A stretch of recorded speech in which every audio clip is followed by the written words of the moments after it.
물론 여긴 국민 라디오.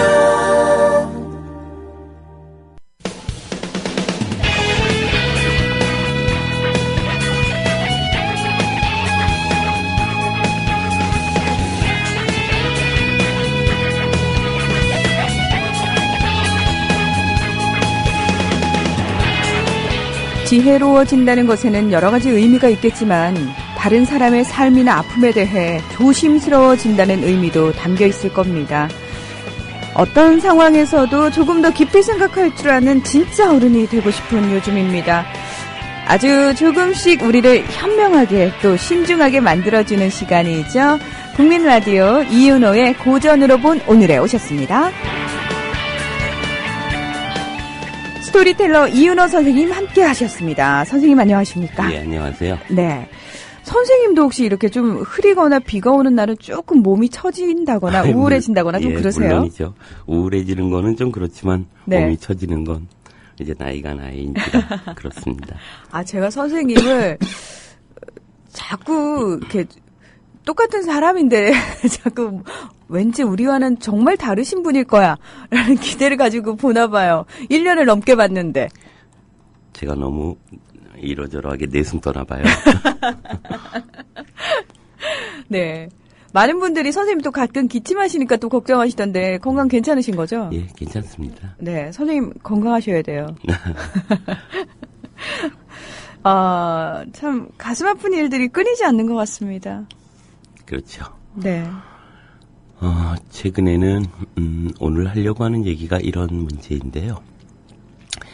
이제 세종대에 계시는 박유화 교수라고 하는 분이 2013년에 쓴 책이죠. 그 책을 통해서 한국 사회에 어떤 문제 제기를 하고 싶었습니다. 제가 그냥 개인적으로 보기에는 다소 거친 단어들이 조금 있고 그것이 조금 예각을 세우고 있는 부분도 있지만 그럼에도 불구하고 그 문제의식 자체에 많은 것들을 생각하게 하는 부분이 분명히 있습니다. 그것의 해결 방안이나 또 그것의 대안을 놓고는 우리가 많은 부분에 토론을 해야 되고 비판적으로 봐야 될 부분도 있다고 생각합니다. 근데 문제는 그런 문제가 아니라 시쳇말로 국민쌍년이라고 누가 표현을 하던데 한 분의 문제의식들이 그렇게 매도되는 것에 대해서는 조금 우려를 하게 됩니다. 좀 조심스럽게 그분이 어떤 문제 제기를 하고 있고 그것이 갖고 있는 의미가 무엇인지 우리가 좀 비판적으로 성찰해 볼 필요가 있고요. 그런 점에서 보자면 우리가 비난이 아니고 좀 더 성숙한 그리고 합리적 비판의 자리가 되었으면 하는 생각이 듭니다. 그분의 의도가 그러한 것을 통해서 어떤 일본의 이익을 원하는 것도 아니고 분명히 우리 안에서 발견하지 못한 또 하나의 우리 안의 파시즘에 대한 이야기를 하고 싶었습니다. 근데 그것이 어쨌거나 지금 많은 문제들로 노정되고 있고 또 법적인 다툼까지도 나아가고 있습니다. 더욱이나 많은 시민들이 그분의 생각들을 논함에 있어서 너무 쉽게 어떤 판단하는 부분도 있다고 생각을 합니다. 저는 그 책을 이제 읽어봐라라는 얘기들에 대해서 이제 국민들도 되게 식상해하고 있는데 그걸 왜 읽어야 되냐, 읽지 않으면 비판을 할 수 없냐. 저는 이런 생각이 듭니다. 그것을 뭐 꼭 읽어야 된다 이런 의미라기보다는 우리가 비난을 할 때는 그분이 이야기했던 바를 좀 신중하게 한번 고려해 볼 필요가 있겠다. 어떤 맥락에서 얘기하고 있는지 앞뒤 문맥 자르고 단어만을 가지고 비난을 한다는 것이 과도한 어떤 것이 아닐까라는 생각에서 이제 몇몇 분들이 책 좀 읽어보고 얘기해라라고 얘기하는데 그것에 대해서 너무 예민하게 대응할 필요는 없지 않나 이런 생각도 좀 하게 됩니다. 그래서 그런 점에서 오늘은 그 박유화 선생님이 이야기했던 문제들을 가지고 한번 조금 우리가 무엇을 문제 삼고 있는지에 대한 얘기를 좀 해보려고 합니다.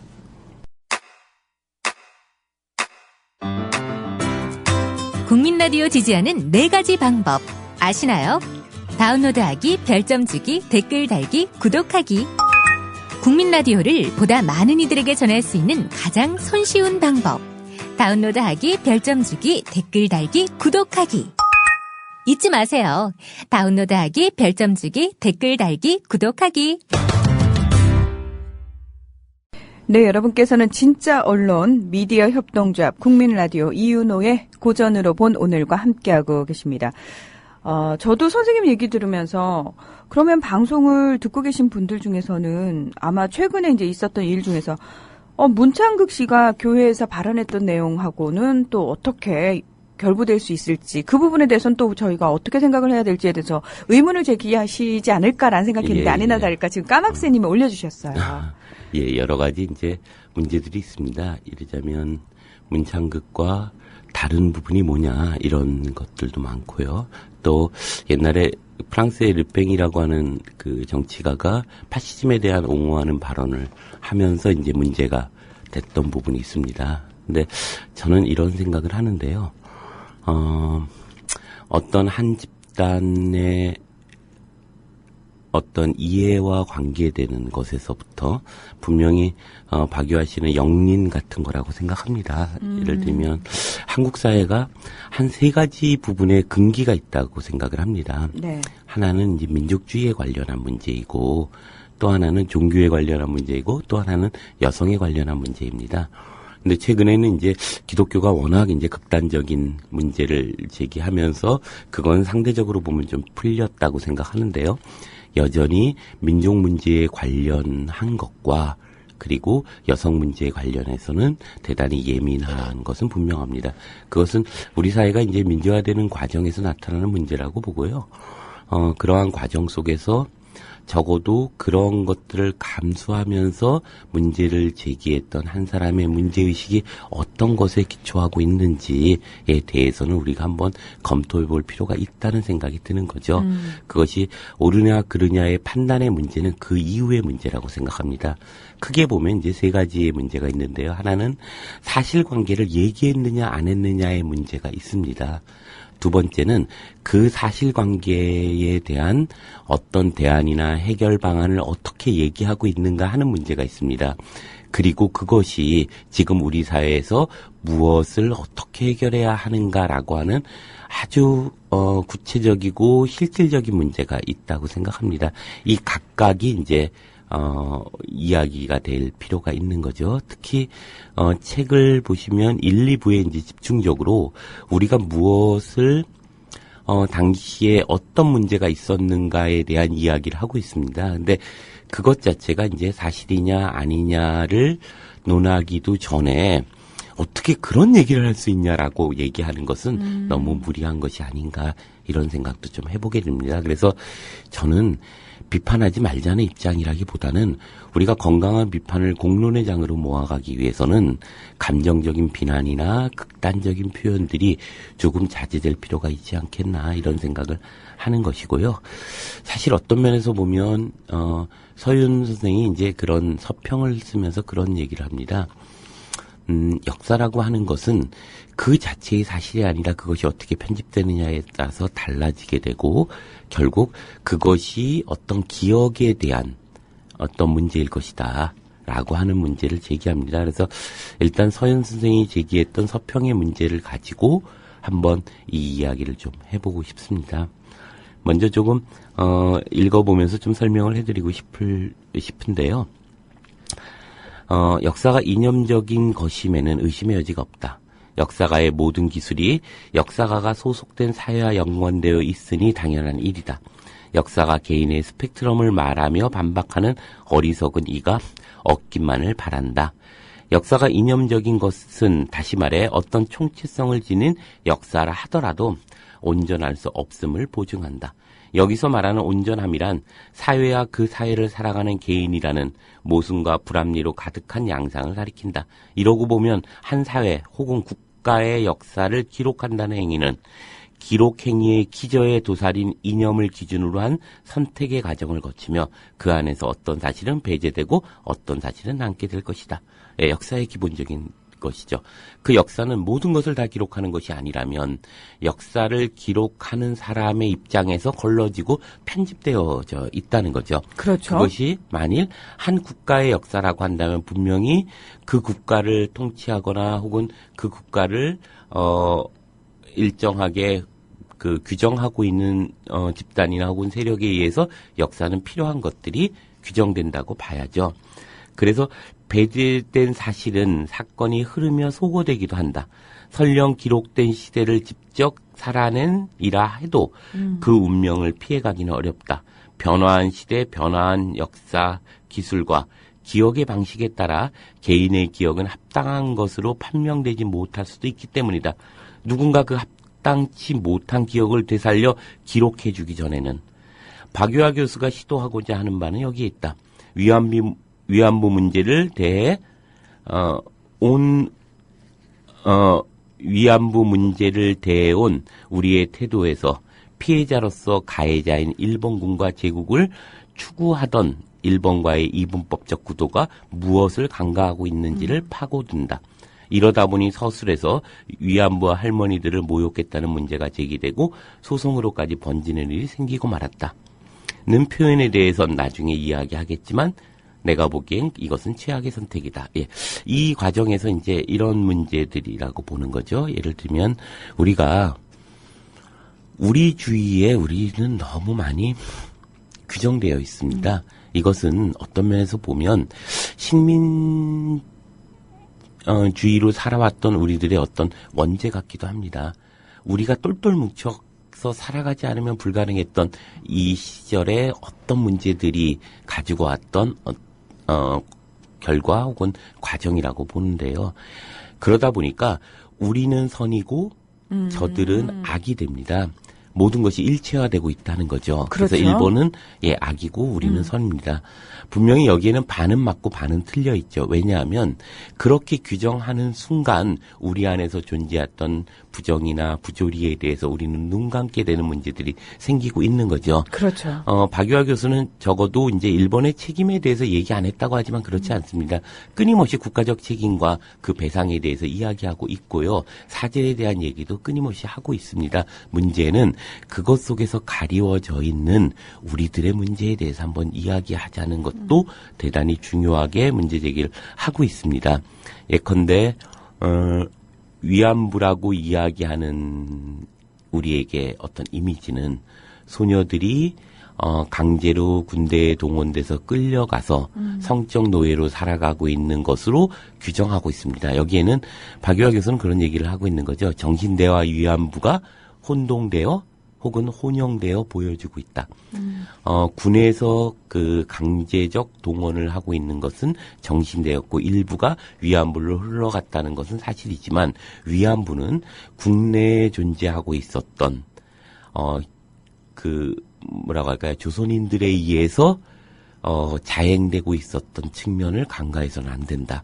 그래서 속이고 가서 팔아먹었다는 거죠. 예컨대 우리가 기록 다큐멘터리 같은 데에 보면 그 어린 아이들이 어린 소녀들이 끌려가고 밖에서 이제 길을 흔들면서 울고 있고 막 이런 장면. 이것에 동원되고 있었던 건 위안부가 아니라 정신대였다는 거죠. 근로 정신대였고 이건 역시도 대단히 일본 국가 입장에서 사죄하고 배상해야 되는 문제이지만 그것을 통칭해서 위안부로 규정해서 마치 20만 명의 꽃다운 소녀들이 끌려가서 처참한 성적 노예로 규정했다라고 하는 것은 지나친 비약이다라고 하는 사실을 이야기하고 있었다는 거죠. 그럼에도 불구하고 그래서 정신대의 문제와 위안부의 문제를 구별하고자 했던 것도 바로 이런 것들에 있습니다. 그래서 어떤 기억을 국가의 필요 혹은 민족적 과제라고 하는 필요에 의해서 소거시켜버렸던 것을 우리가 한번 다시 복원하고 이 문제를 가지고 한번 문제 제기를 해보자. 우리 안의 파시즘에 대해서. 라고 하는 부분도 이 안에는 숨겨져 있지 않았나 이런 생각이 듭니다. 그래서 서윤 교수 선생의 얘기에는 이런 박유하 교수가 시도하고자 하는 데에는 어떤 면에서 보면 그런 조선 식민지와 일본 제국주의라고 하는 이분법이 만들어낸 회색지대에 대한 문제들에 대해서 이야기해 볼 필요가 있겠다. 이거야말로 탈민족주의를 넘어서야 되는 우리들의 과제하고 맞물려 있다라고 얘기하는 것은 아닌가 생각합니다. 여기에는 이제 이런 것들이 있는데요. 예를 들면 이런 그 글의 내용에 보면 세 가지를 상정하고 있는 게 있습니다. 일본의 위안부, 일본인 위안부죠. 중국인 위안부, 한국인 위안부의 문제들을 보면서 그들은 제국이라고 하는 거대한 어떤 폭력에 의해서 희생된 이들이다. 그것이 조선이라고 하는 어떤 일본의 식민지로 존재했던 것만이 존재했던 문제가 아니라 제국이라고 하는 것과 난근주의라고 하는 남성주의적 어떤 것, 이러한 것들이 거기에 이제 자본이라고 하는 거대한 어떤 자본의 이윤을 위한 전쟁 행위, 이것이 맞물려 들어가서 가졌던 복합적인 문제이다. 특히 거기에 보면 그런 얘기가 있죠. 한국인 위안부와 조선인 위안부와 중국 위안부를 대하는 일본인의 태도를 기록한 것들이 있습니다. 그것은 점령군의 여성을 바라보는 것과 모국의 여성을 바라보는 데에 태도가 달라지고 있다라는 거예요. 뭐냐면 식민지 조선이라고 하는 건 일본인의 입장에서 보면 자신들의 이제 황국 안에 들어가 있는 것이기 때문에 자신들의 모국의 여성으로 취급하고 있다는 거죠. 그렇기 때문에 중국인 여성과 조선인 여성을 대하는 태도가 달라지고 있다. 그리고 그것은 일정하게 그런 점에서 이제 일본인의 관점에서 동지적 어떤 의미들을 가지고 있다. 그들에 대한 어떤 연민들이다. 상호간에. 이런 얘기를 하면서 동지라는 표현을 썼는데 그것이 이제 과도하게 사람들에게 아니 일본인과 동지라니 뭐 이런 표현들이 돼 있는데 그것의 내용은 사실은 그 기록들을 쭉 정리하고 있습니다. 정리하면서 이제 인터뷰했던 내용도 그렇고 이제 샌다라는 분이 썼던 책 안에 있는 내용들을 쭉 하면서 우리가 그러한 전쟁의 극단에서 끌려왔던 그 군인들과 그 위안부들이 갖고 있었던 연민과 동정의 문제, 그 폭력에 희생되었던 공감대로서의 의미들이 존재했다라는 의미로 사용하지 않았나 생각합니다. 그것이 이제 아주 예민하게 제기되고 있었던 건 사실인 것 같고요. 그래서 조금 더 그 서윤 선생의 얘기를 들어보면 각설하고 그러나 나눔의 짐 측에서 제기한 문제는 비판의 지점이 잘못되었다. 박유하고서의 서술에서 동지적 관계란 말이 있었다고 그것이 위안부 할머니들을 모욕했다는 것은 스스로 문맹이라고 자백하는 것과 같다라고 서현 선생은 얘기하고 있습니다. 무슨 말이냐면 그렇게 맥락 속에서 읽어야 되고 그러기에 일본은 그러한 전쟁에 끌고 갔던 모든 이들에게 사죄하고 배상금을 지불해야 된다라고 하는 맥락 속에서 그것이 함께 끌려왔던 이들에 대한 연민과 동정의 어떤 의미들이 동지적 관계로 존재하고 있었던 것이다라고 표현했던 것인데 그것을 지나치게 앞뒤 맥락 없이 그것만 끄집어내서 모욕했다고 하는 것은 좀 무리가 아닐까 이런 얘기를 하고 있습니다. 그 표현은 일본의 식민지 통치 기술 속에서 위안부가 군에 수반된 제도적 장치로 기능했다는 점을 지적한 것이다. 다시 말해 당시로서는 한반도가 조선이 아닌 일본의 영토였다는 사실을 바탕으로 전쟁 수행을 위한 일본의 시스템을 표현한 것이다. 동시에 또한 무엇보다도 식민지의 모순 속에서 모순적으로 살아낼 수밖에 없었던 위안부 여성의 애잔함이 드러내는 표현이다. 당시 위안부에 들었던 조선인 여성들은 형식상 일본인이었다. 민족적으로는 조선인이었으나 합병된 영토 속에서 그들은 일본에게 황국 식민이었던 것이다. 일본은 당시 전쟁 수행을 위한 군대 외에도 위안부를 따로 두고 있었는데 군대가 움직이는 곳에는 거의 항상 위안부가 있었음을 책에서 기술하고 있다. 이것은 일본에서 전쟁 이전에 있어온 공창제의 전쟁 버전이라고 할 수 있는데 그러니까 통치 기술의 한 부분으로서의 기능하는 체계적인 강간제도였던 것이다. 위안부는 단순히 군인의 성적 욕구를 해소하는 노예로서만 있었던 것이 아니다. 제국으로서 영토를 확장하고 세력을 뻗쳐가려는 일본의 야욕에 동원되어 원정길에 오른 국민들에게 위안부는 여자인 동시에 고향이기도 했다. 그러나 위안부 여성들이 예인이었던 식모였던 그 무엇이었던 하루에도 적게는 17번에서 많게는 수십 명에 이르기까지 군인들을 상대로 몸을 허락할 수밖에 없는 처지였음에는 변함이 없다. 게다가 같은 황국 식민이면서도 일본에서 건너온 여성들과는 차별을 받는 상황도 그들에게 모멸로 다가왔음직하다. 이것이 이제 그 박유하 교수가 얘기했던. 그래서 그것에 대해서 이야기를 안 하고 있거나 일본의 관점에서만 바라보고 있다고 하는 것은 조금 억측은 아닌가 생각합니다. 이런 처절한 상황에서도 피폐해진 몸과 마음을 달래고 스스로 살아갈 힘을 찾고자 위안부 여성들이 노력했음이 책의 1, 2부에 집중적으로 기록되어 있다. 우리와는 정서적으로 아예 다른 일본의 제도에 스스로 적응하고 일본인이 되기 위해 사명감을 가지려 애썼던 여성들로부터 자신에게 잘해줬던 군인들과 정서적으로 교감을 나누었던 일로 위안을 삼는 여성들에게 이르기까지 그 형태는 다양하다. 이것은 근본적으로 모순이다. 아무리 그들이 그 안에서 사명감으로 스스로의 정신을 단속한다 해도 그들이 식민지 백성임은 변함이 없다. 아무리 그들이 그 안에서 낭만을 찾았다 해도 원치 않는 일에 동원되어 몸과 마음이 만신창이가 되었음은 숨길 수 없는 사실이다. 그들은 그렇게 변할 수 없는 삶의 참혹한 외형 속에서 적어도 인간이기 위해 발버둥 쳤던 것이다. 그리고 그들이 감내했던 삶의 이 같은 모순은 제국을 표방하며 끊임없이 외연을 확장하고 침략과 수탈을 조직적으로 자행했던 일본의 책임이다. 저자는 이 점을 끊임없이 상기시키고 있다. 즉 위안부란 여성에 대해 국가적 차원에서 마련된 폭력이며 가장 큰 책임은 일본에 있다는 걸 지속적으로 서술하고 있는 것이다. 저자가 식민지 백성으로서의 위안부 여성들이 감내해야 했던 모순적인 삶을 기술함으로써 더불어 밝히고자 했던 것은 통치구조 내에서 일어났던 불법 행위다. 즉 국가가 마련한 강간제도에 부응코자 발벗고 나서서 동족 여성들을 속이거나 강제 연행한 포주들의 존재를 고발한 것이다. 저자가 계속해서 강제 연행의 직접적 주체가 국가가 아닌 그 제도에 기여하고자 했던 포주들임을 밝히는 것은 아이만의 무죄가 아니었다는 점에서부터 정당성을 보장받을 수 있다. 명령에 따랐다 해서 범죄가 아닐 수 없는데 하물며 제도적으로 금지된 강제연행을 저지른 이들의 행위는 오죽하겠는가. 이 점은 책의 전반부에서 종반에 이르기까지 계속해서 기술된다.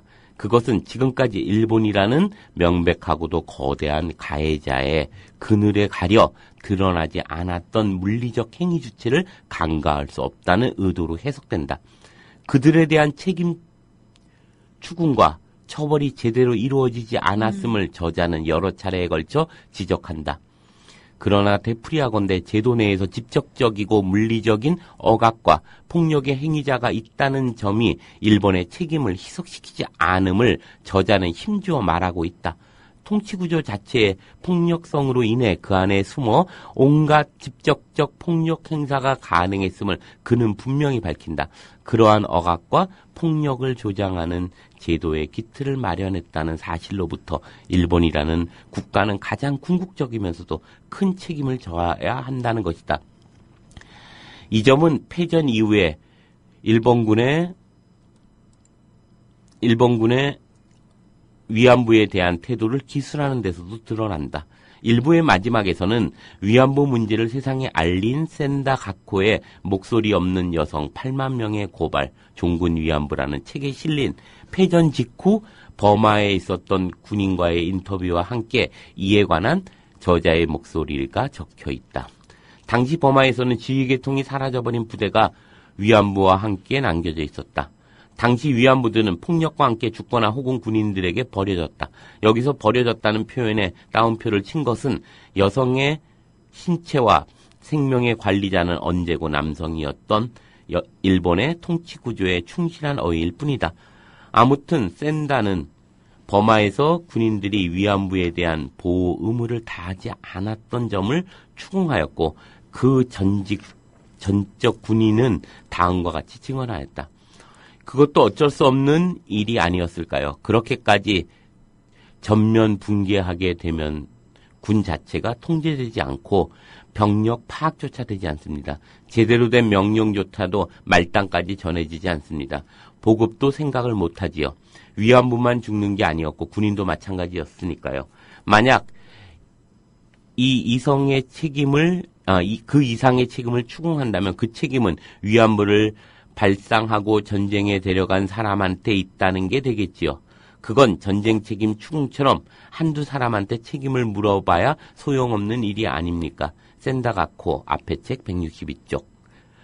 아마도 이것이 전쟁 말기의 극한 상황 속에 표준적인 진실이었을 것이다.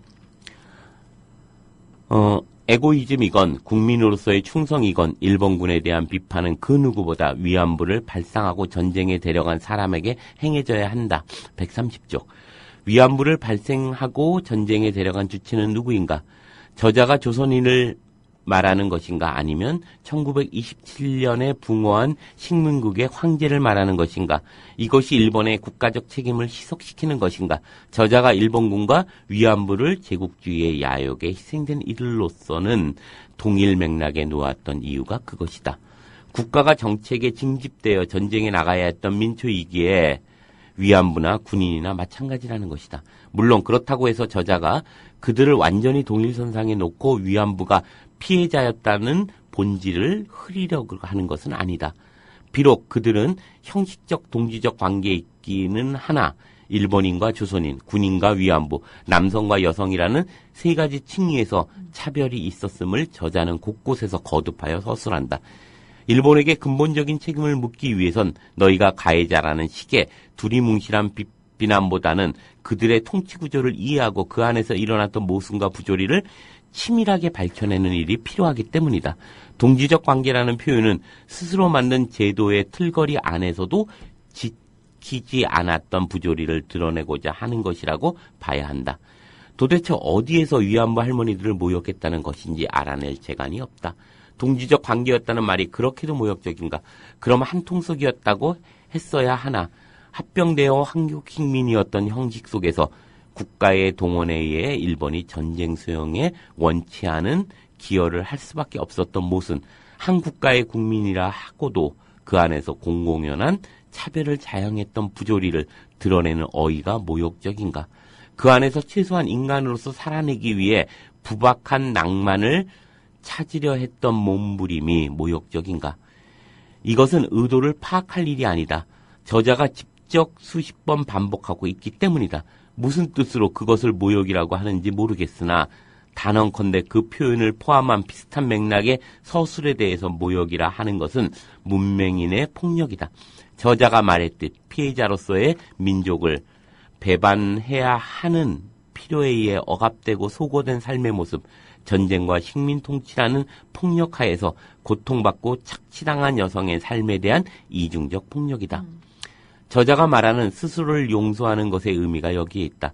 그것은 나의 해석이 아니다. 바로 뒤에 인용하겠지만 저자는 피해자로서의 도덕적 확보라는 이념에 의해 가려지고 소외된 당시 삶을 온전한 모습으로 받아들이는 것이 필요하다고 역설한다. 아래는 해당 문구이다. 식민지 체험이 피해 체험인 건 분명하다. 그러나 그것을 확인하는 것이 그 밖에 다른 기억을 모두 말살시키는 일을 통해서만 가능한 것이 아니다. 피해자임을 확인하기 위한 민족 담론은 표면적인 피해 인식 외에 모든 기억을 말살시키려 한다. 하지만 그 기억 역시 우리 자신의 과거의 반쪽이라는 것은 지울 수 없는 사실이다. 상처받은 자신만을 기억하는 일은 협력하고 순종한 기억을 배제하고 배척한다. 일본군의 잔악성에 균열을 가하는 이야기들이 위안부들의 증언에 많았는데도 20여 년 동안이나 그런 이야기는 공식화되지 않은 것은 그런 욕망의 크기를 말해준다. 그건 자신의 신체에서 마음에 안 드는 부분을 가능한 한 보지 않으려고 하는 심리와 하나씩 닮아있다. 지금까지는 1부에서 2부에 이르기는 내용을 요약한 것이다. 여기에 다음으로 넘어가기 전에 한 가지 짚어봐야 할 문제가 있다. 내가 생각하기에 피해자로서 위안부를 온전히 되새기기 위한 저자의 서술을 이해하고자 한다면 일종의 상상력이 필요하다. 피폐한 생활 속에서 인간으로서 살아내기 위한 조선인 위안부들의 몸부림과 그러한 삶 자체의 모순에 대한 연민 내지 공감과 같은 것을 위해서다. 이것을 감수성이라 할 수도 있고 문학적 상상력이라 할 수도 있을 것이다.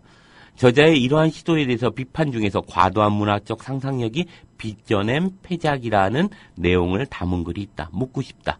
문학적 상상력이 공적 영역에서 다루어지지 못할 이유는 무엇인가? 한일 양국의 역사에 대한 법적 책임을 묻는 논의에서 문학적 상상력 내지는 감수성이 발휘되면 안 되는 이유는 없다. 아니 오히려 이러한 문제일수록 그런 것을 필요하리라고 생각된다. 김우창의 말처럼 문학은 지각과 사유가 부딪히는 공간이며 따라서 문학은 지각의 현장이면서도 동시에 이념의 현장이다. 이 현장을 열어젖히는 것은 모든 일반 원칙이 요구되는 사회 현실을 포착해도 핵심적인 의미를 지닌다. 문학이 공적 이성의 일부라는 너스바움의 말도 이에 근거를 덧붙인다. 김우창의 책에서 재인용한 바이지만 그는 시적 정의, 문학적 상상력과 긍정적 삶을 통해 법을 적용하는 데에서도 문학적 상상력이 필요함을 논증하다 하였다. 이 점에 염두에 둔다면 문학적 상상력이 한일 양국의 역사 청산을 위한 공적 방법론을 마련하는데 불필요하다 말하는 것은 저자의 말 맞다나 피해자로서의 순수성을 지키기 위한 이념성의 반로일 뿐이다. 이것이 이제 1, 2부에서 얘기하고 있는 핵심적인 얘기죠. 결국은 저는 많은 분들이 불편할 수 있다고 생각합니다. 저도 이 문제를 보면서 대단히 불편한 문제죠. 하지만 우리가 어떤 필요에 의해서 가리웠던 것을 적어도 이것을 정면으로 한번 마주치는 것이 우리에게 어떤 의미가 있는가를 문제제기했던 한 교수의 생각들을 그렇게 비난하거나 매도할 수 있는 문제는 저는 아니라고 생각합니다. 3, 4부에서 여러 가지 문제 해결 방안들을 얘기하는 것에 대해서는 비판의 요소가 대단히 많습니다. 그리고 그 비판에 대해서 우리가 적어도 비판적인 것을 위해서 머리를 맞대고 토론하고 그러한 공론을 통하여 문제를 해결하기 위한 노력들을 해야 되는 것은 분명합니다. 하지만 이미 사실 자체를 얘기하는 것에 대해서 그것이 할머니들을 모욕했다느니 문제라느니 라고 얘기하는 것은 지나친 것이 아닌가 이런 생각이 들고요. 잠깐 그 3, 4부의 얘기를 좀 해보죠. 여기에는 이제 근데 문제가. 그 3, 4부 얘기를 들어가기 전에 이제 저도 사실 선생님 얘기하시는 걸 가만히 듣고 있었잖아요. 제일 처음 든 느낌은 솔직하게 말씀드려서 거부감이었어요. 그 표현도 받아들일 수 없고 너무 급진적인 거 아니야?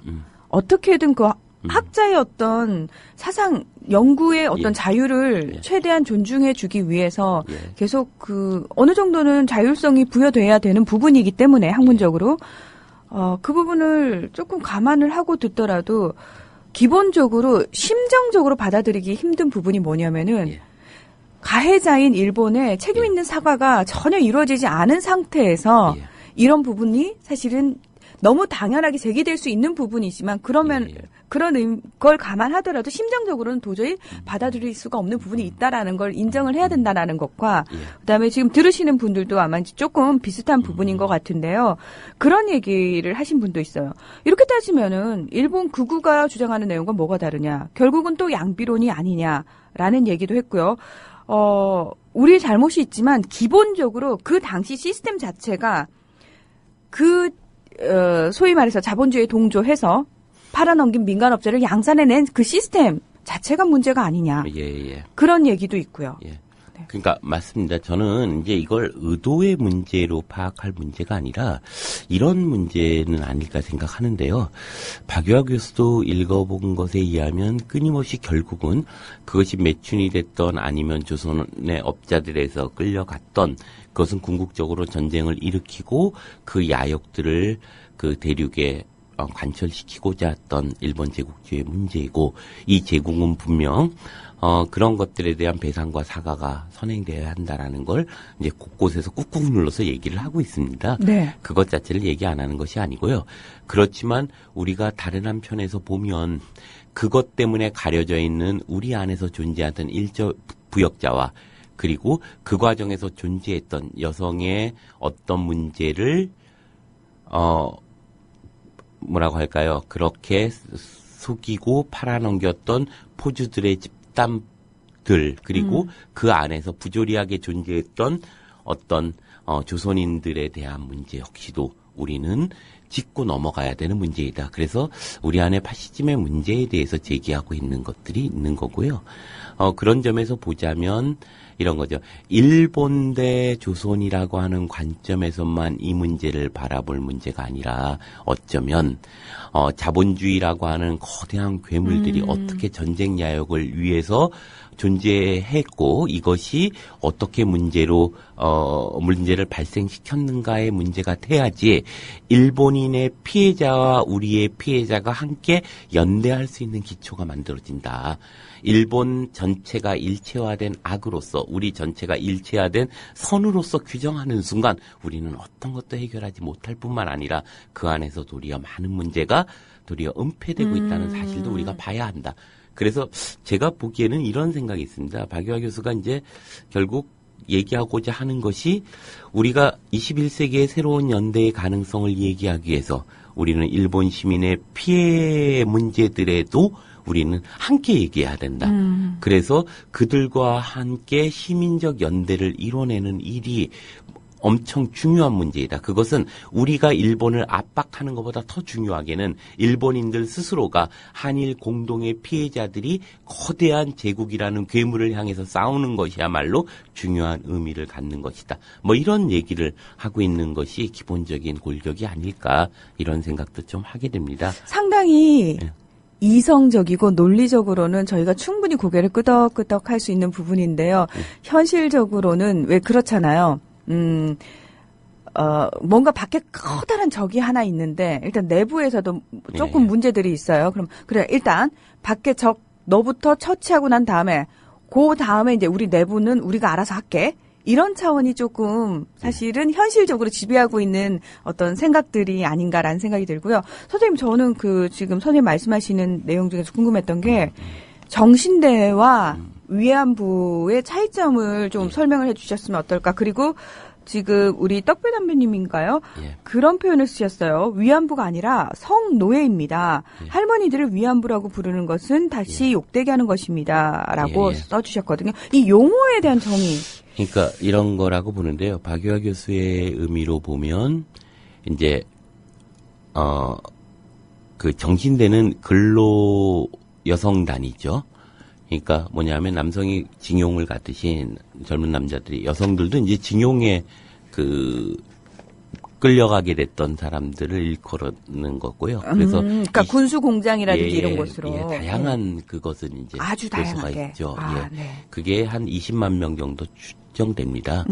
그리고 이제 위안부라고 하는 것은 당시에 합법적으로 군대가 동원한 것이 아니라 박유하 교수에 의하면 비합법을 전제로 뒤에서 군부가 방조하고 있었다는 표현이 나와요. 그러니까 사실 겉으로는 강제 동원의 요소가 아니라 어쩌면 국내 현지인 조선인에 의해서 그 속임을 당해서 끌려간 경우가 대부분이었다고 그러죠. 네네. 그래서 그러한 것에서 마치 정신대로 가는 모든 것이 위안부라라고 얘기하는 것은 지나친 비약이고 그것은 다른 의미가 가려진다는 것도 우리가 봐야 한다라고 하는 거고요. 위안부의 성노예 맞죠. 그것을 그 당시에 이제 이런 것이 공공연하게 위안부를 모집한다는 포스터가 붙기도 했다 그래요. 그러니까 위안부라고 하는 것들은 이제 구체적인 보다 현실적인 개념인 것일 거고요. 우리가 그 내용의 의미는 결국 위안한다는 이런 문제가 아니라 성노예 문제라고 봐야죠.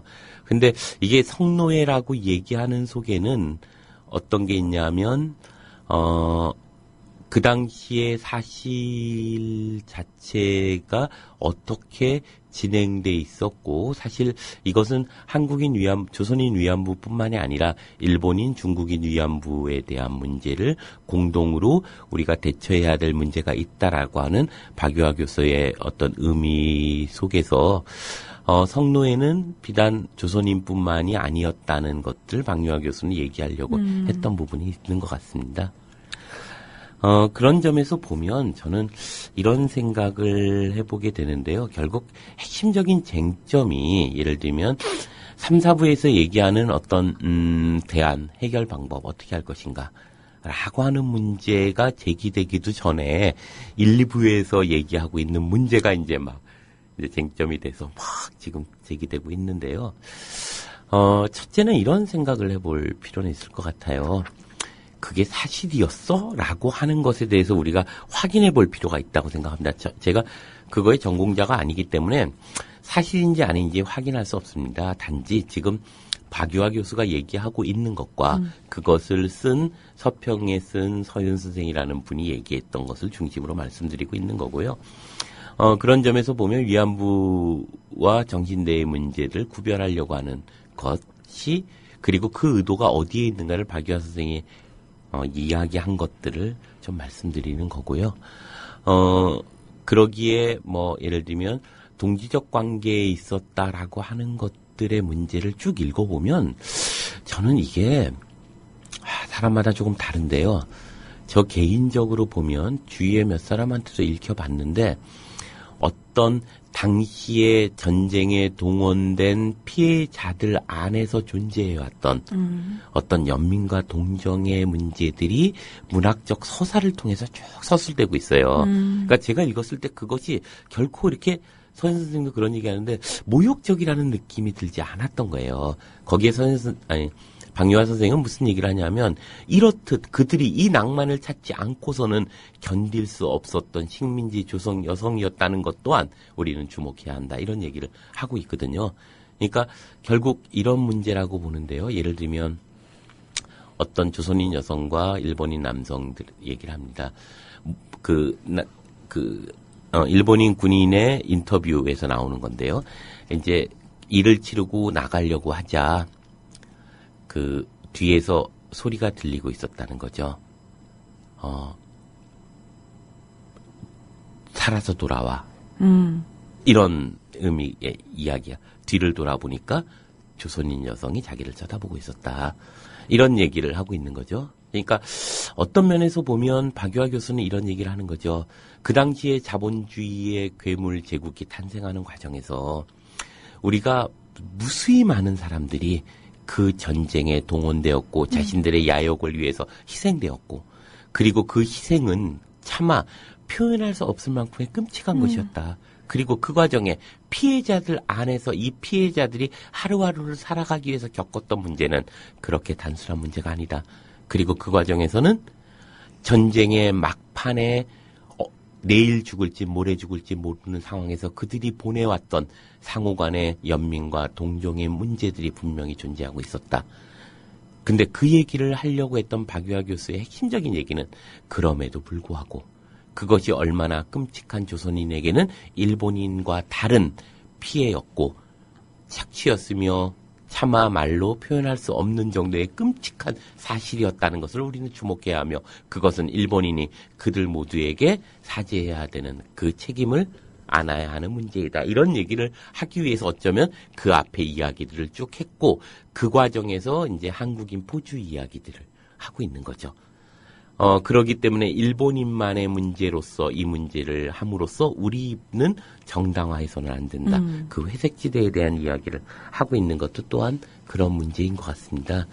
그리고 이것은 그런데 이제 저는 개인적으로 보면 이러한 사실 자체에서는 제가 몰랐던 것도 알게 됐고요. 또 하나는 이런 문제의식에 대해서 이제까지 생각 못했던 문제입니다. 즉 뭐냐면 한 국가와 국가의 문제로서 선과 악의 대립으로만 이해하고 있었던 이 문제를 보다 넓은 차원에서 문제 제기를 하고 한번 우리가 돌이켜보자. 그 당시에 자본주의라고 하는 거대 괴물이 어떻게 자기 야욕을 위해서 전쟁에 동원했었고 그 과정에서 일본 시민과의 연대 가능성은 우리가 고려할 수 있지 않겠는가라고 하는 문제의식에 대해서 저는 한 번쯤 다시 생각해보는 계기가 되기도 했습니다. 물론 뒤에 그러기 때문에 우리가 아이만의 교훈이라는 게 있죠. 네. 아렌트가 썼던 글에 보면 그것은 뭐냐면 그런 차원이기 때문에 더더욱 그러한 그 박노자 교수가 그런 얘기를 해요. 파시스트하고는 협상하는 것이 아니 용서해야 되는 것이 아니라 단죄해야 하는 것이다 이런 얘기를 합니다. 그런 점에서 더더욱 명확히 일본 정부에 대해서 그 사죄와 배상에 대해서 싸워야 된다고 생각합니다. 이 부분을 박유하 교수가 얼마나 힘을 들여서 얘기했는지 저는 잘 발견하지 못해요. 이런 점에서 우리가 이 문제를 해결하는 방식이 한일 시민연대에만 있는 것이 아니라 보다 더 적극적인 의미에서의 일본 정부의 압박 이런 것들이 필요하다라는 아이만의 교훈들을 좀 생각하게 되는데요. 이런 점에서 이제 놓치고 있는 부분들도 있지 않는가 이런 생각도 합니다. 그렇지만 그것에 대해서 우리가 대안을 어떻게 놓고 볼 것인가를 가지고 우리가 다양한 토론과 논쟁이 필요하다는 점에서는 동의하지만 그렇지만 이것이 1, 2부에서 그 사실을 얘기하고 있는데 사실 자체를 얘기하는 과정에서 어떻게 이런 얘기를 해라고 얘기하는 것은 조금 과도한 문제가 아닐까 이런 생각도 좀 들게 합니다. 네. 쉽지 않은 주제예요. 오늘 맞습니다. 이윤호 선생님 굉장히 지금 조심스럽게 최대한 원래 제가 좀 조심스럽지 않나요? 네. 많은 쪽의 어떤 분들의 어떤 상황을 좀 고려해서 지금 최대한 중립적으로 지금 말씀을 하시려고 노력을 많이 하시는데요. 예. 이게 참 감정적으로 얽혀있는 부분이 어쩔 수 없이 있다 보니까 쉽지 않은 부분이겠다라는 생각이 들고요. 또 저는 사실 여성의 입장이기 때문에 예. 약간은 또 선생님과는 조금 또 다른 그렇죠. 각도가 예, 예. 있어요. 예. 예, 시각이 또 첨가될 수밖에 없고 예. 그럼에도 불구하고 끝까지 받아들일 수 없는 부분도 있거든요. 예. 그리고 또 이런 얘기도 있는 거죠. 이것이 결국 문제를 이렇게 덮다 보니까 결국 위안부 문제 이후에 해방된 이후에 미군정에 의해서 저질러지는 이러저러한 네. 어떤 공창제의 문제들이 그냥 넘어가고 있는 것도 엄청난 문제이다라고 얘기를 하고 있습니다. 그러니까 근데 위안부와 무엇이 다른가? 미군 군부대 안에서 저질러지고 있는 이러한 공창의 의미들이 이른바 기주촌이라고 하는 거죠. 이것도 이제 박유하 교수는 결국 이야기하고자 했던 그래서 이것을 단순히 한일 민족 간에 저질러지는 하나의 프레임 안에서 볼 문제가 아니라 우리가 복합적으로 이 문제를 봐야 한다. 결국 미군 내에서 저질러졌던 공창제의 문제도 함께 다뤄봐야 되는 것이고 국가에 의해서 저질러지는 여성의 신체적 정신적 억압의 문제로 바라봐야 되는 문제가 아닌가라고 하는 것에 이제 박유하 교수는 제기하고 있는 것 같습니다. 저는 그 일본군 위안부 문제는 사실 약간의 시각을 달리해야 되는 부분이 뭐냐면은요. 그 당시에 일본이 전쟁을 일으켰을 당시에 A급 전범들은 다 일본군들이었고 B급과 C급 전범들 중에 조선인들이 포함이 돼 있었습니다. 근데 그들은 포로 감시원이란 이름으로 모집이 된 거예요. 예, 가면은 예. 이 정도 돈을 벌 수 있고 예, 뭐 맞아요. 2년만 가면 예. 되고 그러니까 그들은 실제로 포로 감시원이 뭔지 모르고 예. 그리고 제대로 된 교육받지 않았으며 현장에 가서 그 일본인들이 시키는 대로 했는데 정작 자신들이 하고 있는 그 일이 어떤 일인지에 대해서는 나중에 군사재판 법정에 가서 알았다는 거죠. 예. 지금 우리 까막새 님이 써주셨는데요. 살아서 돌아와라 라고 말한 조선 여성은 군인을 상대로 몸이 유린당한다는 사실을 알고 갔을까요? 그런 일을 당할 줄은 꿈에도 몰랐고 그런 증언들도 많이 있습니다라고 하는데 예, 맞습니다. 저도 예. 약간 그런 느낌이 아닐까라는 생각이 아니, 드는 거죠. 박유하 교수도 그런 얘기를 하고 있는 거죠. 저는 이 문제를 이렇게 보는 거예요. 그렇기 때문에 박유하 교수도 그렇기 때문에 이것은 전적으로 그들의 가난에 의해서 저질러지는 일이고 그래서 끌려갔을 것이고 그리고 자본주의 야욕에 의해서 저질러지는 일이라면 네. 이것의 책임은 일본에게 분명히 있다라는 것을 분명해요. 그런데 그 과정에서 그것을 얘기하고자 했던 것은 그 과정 속에서 존재해왔던 또 다른 의미, 아까 그 말씀하셨던 B급, C급 전번에서 알지 못하고 했던 네. 그런데 박유하 교수는 무엇을 얘기하냐면 그 여성들을 끌고 갔던 협력자들이 그렇게 정말 몰랐을까라고 하는 회색지대에 대한 이야기를 하고 있는 거죠. 그런 점에서 보면 이 문제를 저는 비판의 요소들이 분명히 있습니다. 특히 저는 이 부분에 대해서 어찌 보면 대단히 비판적이에요. 근데 그렇게 안 되는 이유 중에 하나는 이 사실관계에 대한 문제 속에서 이미 감정적인 문제로 대두돼 들어가면서 저도 모르게 박유하 교수를 무슨 공감하고 보호하는 사람처럼 느껴지고 있다는 점이죠. 예, 그렇지 않은데 사실 예. 그렇죠. 특히 저는 이건 정말 일본 그 정부하고 싸우는 과정 속에서 우리가 미래의 가능성들의 연대가 가능할 거라고 생각하는데요. 그런 점에서 우리가 조금은 침착하게 이 문제의식을 좀 잘 읽어봐야 될 필요는 있다고 생각을 합니다. 무엇을 묻고자 했는가? 그리고 무엇을 우리 안에서 성찰하고자 했는가? 그리고 무엇을 싸워야 한다고 얘기하는가? 이런 문제들을 예를 들면 정말 이건 일본인의 시각이다라고 얘기한다면 일본 정부의 책임이고 그것에 대해서 우리가 모두가 싸워야 되고 그리고 그러한 배상과 사죄를 받아야 하고 이런 문제들을 박유하 교수가 제기하지 않고 있는가에 대해서도 우리가 검토해 봐야 한다는 거죠. 그렇지 않거든요. 끊임없는 책임을 묻고 있다는 거죠. 그런 점에서 보면 이게 민감한 문제인 것은 사실입니다. 정말 네. 영린이죠. 네. 그럼에도 불구하고 한번 적어도 21세기에 미래적 가능성을 가지고 아프지만 우리가 끌어안아야 될 어떤 문제들은 아닐까.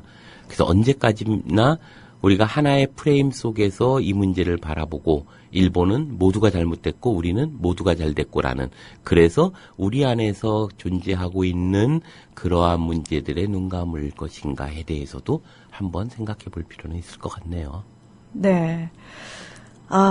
오해가 많이 없으셨으면 좋겠고, 최대한 그 사실에 기반해서 이제 이런 문제점이 있었고, 이런 것들을 얘기하고자 했고라는 식의, 그러니까 중립적인 차원에서 이제 여러분께 어떤 의미에서는 또 하나의 문제를 던져주신 의미라고 저는 생각을 합니다. 그러니까, 예, 그리고 배상 문제에 관련해서 뒤에 나오는데요. 저는 이것에 대해서 정말 반대합니다. 일본이 이르자면 극단적으로 보면 이런 건데요. 일본이 배상 제안했었고 60년대 그 정부에 의해서 그것이 개인 배상을 거부했었고 네. 지금 이제 국가가 위로금이라는 이름으로 한국 정부가 개인들에게 지급하고 있다. 이 문제를 가지고 이것을 아느냐고 묻고 있는 것들이 있거든요. 근데 네. 저는 그럼에도 불구하고 지금의 문제는 단순히 돈으로 해결할 수 있는 배상의 문제가 아니라고 생각을 합니다. 그것이 제국이라고 하는 거대 괴물이 일본인 위안부와 조선인 위안부들의 모두가 피해자일 수도 있지만 또 하나의 측면에서 보면 식민지라고 하는 곳에서의 위안부의 배상 책임의 문제는 단순히 그렇게 위로금의 문제만은 아니라고 생각합니다. 그런 점에서 이제 일본 정부를 향해서 싸워야 될 문제들이 분명히 있죠. 그렇죠. 그런 점에서 정대협에서 하시는 이러저러한 일들에 대해서 지지하고 또 함께 해야 되는 일들이라고 저는 생각합니다. 근데 문제는 그런 문제 이전에 과도한 어떤 비난이 박유하 교수의 문제의식들이 아예 논의선상에도 못 오르게 하고 있다는 점에서 제가 오늘 이 자리에서 이런 이야기를 좀 드린 것 같습니다. 네. 사실은 많은 분들이 이제 지금 게시판에서 걱정을 하시는 부분은 그런 것 같아요. 그러니까 이 문제를 어떻게든 자기 쪽에 유리하게 이용하려는 사람들에게 혹시라도 그런 논리가 역이용 당하지 않을까. 그래서 또다시 그 정말 피해자들을 힘들게 하는 상황이 벌어지지 않을까라는 부분에 대한 우려 때문에 많은 분들이 지금 이제 의견을 주시고 계신데요. 그런 부분에 대해서도 뭐 선생님 충분히 공감을 하시고 이해를 하시는 부분이신 거죠. 예. 예. 그래서 지금 혹시 페북을 하시는 분은 제 담벼락에 오시면 제가 각 입장들을 전부 쫙 올려서 공론의 장을 만들려고 합니다. 그래서 네. 지금 올려서 쭉 계속 매일 하루에 2개씩 올리고 있고요. 네. 그다음에 요번 주 금요일쯤 해서 제가 페이스북에서 게시를 하려고 합니다. 토론장을. 네. 다음 주 주말쯤 해서 한번 토론회를 한번 진행해 보면 어떨까 이런 생각도 드네요. 네, 이윤호의 고전으로 본 오늘 여기까지 마무리를 하겠습니다. 선생님 오늘 고맙습니다. 예, 고맙습니다. 네, 댓글 게시판에서도 활발한 댓글 올려주시고 또 열심히 들어주신 여러분 고맙습니다.